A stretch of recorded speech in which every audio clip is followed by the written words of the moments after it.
महाराष्ट्र में कैबिनेट विस्तार की कवायद तेज, शिवसेना और बीजेपी के किन मंत्रियों को मिलेगा मौका। महाराष्ट्र में कैबिनेट विस्तार की तैयारियां अंतिम चरण में पहुंच गई हैं। इसमें एकनाथ शिंदे, देवेंद्र फडणवीस के कितने मंत्री शामिल होंगे ये जल्द ही पता चल जाएगा। बीजेपी नेता और मंत्री गिरीश महाजन ने रविवार को कहा कि शिंदे फडणवीस सरकार के मंत्रिमंडल विस्तार पर चर्चा अंतिम चरण में है और करीब 10 मंत्रियों को शामिल किया जाएगा। FPJ में छपी एक खबर के अनुसार 2 पार्टियां हैं, इसलिए नामों और विभागों पर चर्चा हो रही है। ये चर्चाएं अब अंतिम चरण में है और जल्द से जल्द मंत्रिमंडल विस्तार होगा। शिवसेना के किन मंत्रियों को शामिल किया जाएगा यह CM शिंदे का विशेषाधिकार है। बीजेपी अपने मंत्रियों पर फैसला खुद करेगी। करीब 10 मंत्री बढ़ेंगे, इसलिए किसी को भी जगह मिल सकती है। हालांकि पिछले कुछ महीनों में कैबिनेट विस्तार की खबरें दर्जनों बार सामने आ चुकी हैं, लेकिन अब तक ऐसा नहीं हुआ है। कब होगा कैबिनेट विस्तार?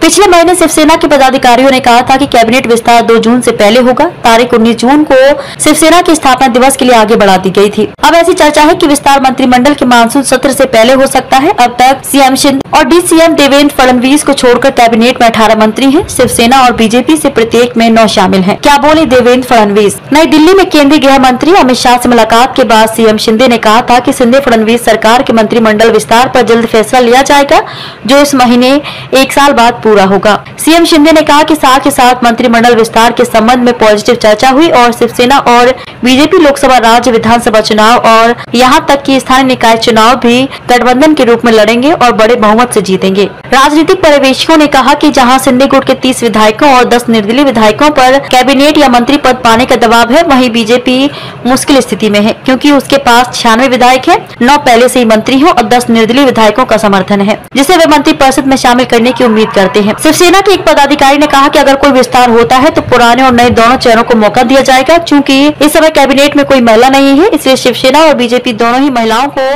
मंत्री के रूप में नामित कर सकती हैं।